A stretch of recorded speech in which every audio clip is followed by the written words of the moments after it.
Bonjour à tous, bienvenue sur Crypto Flash, la chaîne de l'actualité crypto. Et si les États-Unis achetaient pour 615 milliards de dollars de Bitcoin, je vous en parle dans un instant. News majeure autour de AV aussi. On va parler aussi d'Eigenlayer, d'Ethereum et de plein d'autres sujets. Le cours des crypto-monnaies, bien sûr, en baisse aujourd'hui. Mais juste avant, news majeure autour de Bitvavo, le partenaire de la chaîne. Donc il y a toujours les 20 euros offerts. Vous avez le lien dans la description pour en profiter. Mais surtout, ils viennent de lancer les paires en USDC.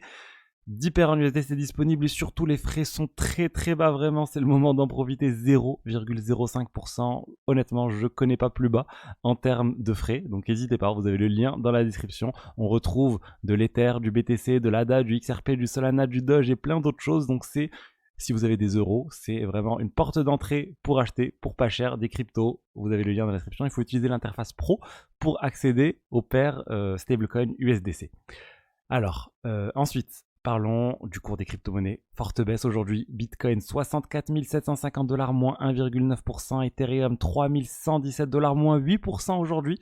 Vraiment, l'Ether est en train de dévisser. La plupart des altcoins dévissent. En fait, on peut le voir ici avec Solana, moins 6%. On a aussi Avalanche, moins 8,5%. Shiba Inu, moins 6%, moins 7,5%. Chainlink, bref, tout le marché est en baisse. Alors, c'est pas ce à quoi on s'attendait avec le lancement des ETF Spot Ether. C'est arrivé du coup il y a quelques jours maintenant, mais après c'est similaire à ce qu'on a connu avec le lancement des ETF Spot Bitcoin, avec la baisse suite au lancement de ces ETF. On rappelle, le Bitcoin est passé en dessous des 40 000 dollars suite au lancement des ETF Spot Bitcoin, alors qu'il était à 46 000 dollars au lancement. Et après, c'est remonté. Dans les 2 mois, c'est remonté à 73 000 dollars. Donc là, les analystes et plusieurs personnes espèrent que ça va faire la même chose. Personnellement, j'espère aussi, mais honnêtement, c'est pas grave. Si c'est pas un mois, c'est pas 2 mois, je pense que ça sera plus. Les ETF, c'est vraiment une porte d'entrée incroyable pour les crypto-monnaies, pour les personnes qui veulent pas avoir à gérer leurs clés eux-mêmes, qui ne peuvent pas le faire eux-mêmes ou qui n'ont pas envie juste d'apprendre, ou même d'un point de vue sécurité. Hein. On peut justifier le fait de dire je préfère que d'avoir une grosse somme dans un ETF que de l'avoir sur ma clé Ledger pour X ou Y raison de sécurité. On va pas rentrer dans les détails, mais ça peut se justifier. Alors, ensuite, news majeure autour de AV. AV, il y a une proposition là de la communauté d'activer le fee switch. C'est une proposition assez complexe, mais l'objectif c'est de redonner de la valeur globalement aux détenteurs du token AV. Ça a été fait par Mark Zeller, donc de l'ACI, l'AV Chain Initiative, une entité qui est très impliquée dans la gouvernance du protocole AV, donc ils veulent lancer un sorte de partage de revenus, utiliser les revenus du protocole pour redistribuer d'une certaine manière aux utilisateurs. Ça parle aussi de restaking pour diversifier les sources de revenus. Bref, c'est une proposition assez complexe. On va avoir un peu de temps pour digérer tout ça, comprendre l'étendue des implications sur AV, mais surtout ce qu'il faut retenir, c'est voilà, plus de valeur pour les utilisateurs d'AV. Il y a des tokens qui vont être rachetés sur le marché pour redistribuer aussi une certaine valeur. Donc pourquoi pas, honnêtement, hâte de voir ce qui va se passer. Bien sûr, là, on a juste le temp check, donc c'est la première proposition pour un peu voir ce que la communauté en pense. C'est pas encore valide, c'est pas encore de vote et tout. C'est juste une première étape, mais c'est une bonne chose. Je vous ai dit 615 milliards de dollars. C'est quoi cette somme? C'est ce que le candidat à l'élection présidentielle Kennedy, Robert Kennedy, il me semble, Robert F. Kennedy Jr. propose. Alors, c'est un candidat qui a très très peu de chances de gagner l'élection présidentielle. Hein. Bien sûr, on semble se diriger vers du Trump Kamala Harris. Ce candidat, il est pas du tout favori dans les sondages, mais c'est un candidat qui propose que les États-Unis achètent autant de Bitcoin qu'ils ont d'or. Donc ça reviendrait à dire 615 milliards de dollars de Bitcoin et pour que ça constitue en fait une partie de la réserve américaine.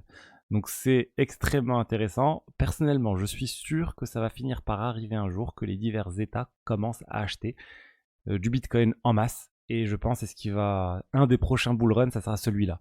Et ça va commencer par des petits États qui vont commencer à acheter des centaines de millions, des milliards, et petit à petit d'autres États qui vont vouloir ne pas perdre la course.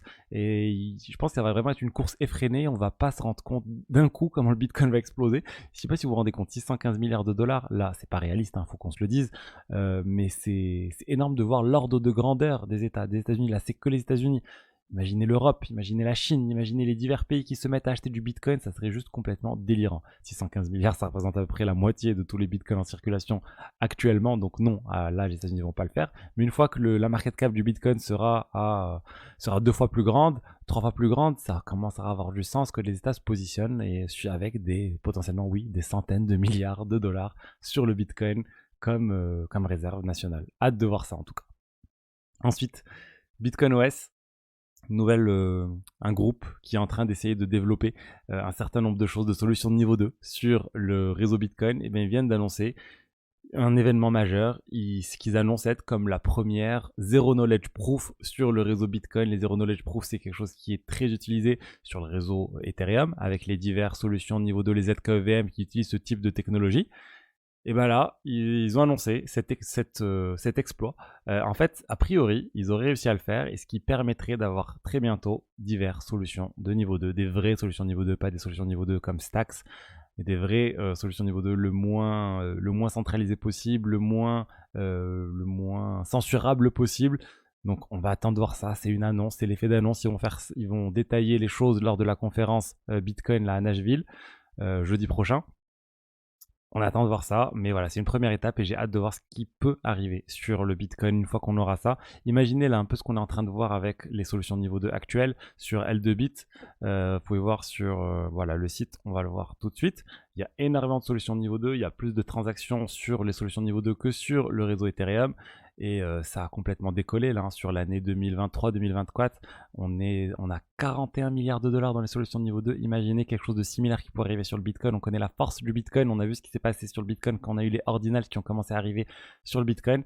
Donc voilà, moi je pense que ça va finir par arriver aussi, cet écosystème de L2 sur le Bitcoin, ça commence, on en a de plus en plus, mais on attend de voir la TVL qui va être importante, on n'y est pas encore. Alors en parlant du Bitcoin, hier je vous avais oublié de vous dire que les Bitcoins de Mt. Gox, donc l'exchange japonais qui s'est fait pirater, ont commencé à être distribués sur Kraken. Et ben là pareil, ça commence sur Bitstamp. Donc vraiment, les divers milliards de Mt. Gox sont en train d'être distribués dans les mains des utilisateurs. Il resterait à peu près 6 milliards de dollars dans les mains des utilisateurs de Mt. Gox et qui sont en train d'être distribués. 3 milliards ont déjà été envoyés. Donc c'est bon, c'est en train d'arriver. Alors est-ce que c'est ça qui explique la chute actuelle? Non, je pense pas, mais oui, ça doit pas non plus aider. Et surtout, c'est du Bitcoin qui est vendu et pas des altcoins et pas de l'Ether, etc. Je pense qu'il y a un petit creux, mais on va repartir à la hausse prochainement. Ensuite, Eigenlayer. Alors Eigenlayer, je suis un fan d'Eigenlayer, vous le savez. J'ai pas mal de cryptos qui sont en train d'être sur les divers protocoles de génération de rendement associés à Eigenlayer. Et pas que d'ailleurs, je suis même allé sur des concurrents dernièrement. Mais voilà, on constate sur Eigenlayer 2,3 milliards de moins qui sont partis d'Eigenlayer. Donc ils ont toujours énormément, ils ont toujours dans les 15 milliards de dollars Eigenlayer. Mais ça a baissé de 13% la TVL sur Eigenlayer sur les 30 derniers jours. Pourquoi? On a eu le premier airdrop qui a eu lieu, on a toujours des doutes sur la suite, quand est-ce que les tokens vont être transférables, on parle du 30 septembre, et surtout il y a plein d'autres concurrents d'Eigenlayer, on retrouve Symbiotic, on retrouve Karak, et eux n'ont toujours pas fait d'airdrop, donc les gens sont en train de se diriger vers ce type de protocole, et surtout il n'y a pas de rendement, on va dire, hyper intéressant actuellement, purement en stakant vos ethers sur Eigenlayer. Vous avez juste le rendement de l'ether, et ensuite vous êtes en train de jouer l'airdrop. L'idée sur Eigenlayer, c'est une fois qu'il y aura toutes les blockchains, plusieurs blockchains qui vont être sécurisées par Eigenlayer, ces blockchains vont distribuer un rendement supplémentaire aux utilisateurs et là on va avoir beaucoup plus de rendement pour staker l'Ether. Là on est à 3%, mais l'idée c'est d'atteindre les 5, 6, 7, 8, 9, 10% voire plus sans trop de risques. C'est ça la cible, mais on n'y est pas encore. Donc on a parlé de l'Ether, on a parlé des ETF Spot Ether. On a quasiment fait le tour, juste pour dire que l'ETF Spot Ether de Grayscale, il y a énormément d'argent qui est en train de sortir de cet ETF, encore 327 millions de dollars. Pourquoi? Parce que les frais sont trop élevés, je vous l'ai déjà dit et répété, 2,5%. Ensuite aussi, je viens de me rendre compte que c'est pas possible en fait d'acheter des ETF spot, les ETF spot crypto, Bitcoin, Ether, etc. depuis l'Europe. Je suis allé voir les divers courtiers. En fait, c'est pas ouvert. On n'a pas le droit. Donc, on est obligé de passer par des autres ETF européens avec des frais beaucoup plus élevés. Je suis preneur. S'il y a certains qui ont des solutions pour être exposés à ça, ça pourrait être intéressant dans le cadre d'une diversification de l'épargne ou autre. Je préfère toujours garder les cryptos moi-même, mais je pensais vraiment honnêtement qu'on avait le droit d'acheter des ETF spot Bitcoin depuis les brokers en France, et en fait, c'est pas du tout le cas pour le moment. Donc, C'est dommage et surtout c'est des frais en plus parce qu'il faut se tourner vers les ETF avec des pourcentages beaucoup plus élevés, 1%, 2% et honnêtement là pour moi ça vaut plus le coup. Voilà ce que je voulais vous dire aujourd'hui sur les diverses actualités crypto. J'espère que le contenu vous a plu. Si c'est le cas, n'hésitez pas à liker, commenter, vous abonner. Et je vous dis à demain pour la suite. Allez, au revoir. Ciao, ciao.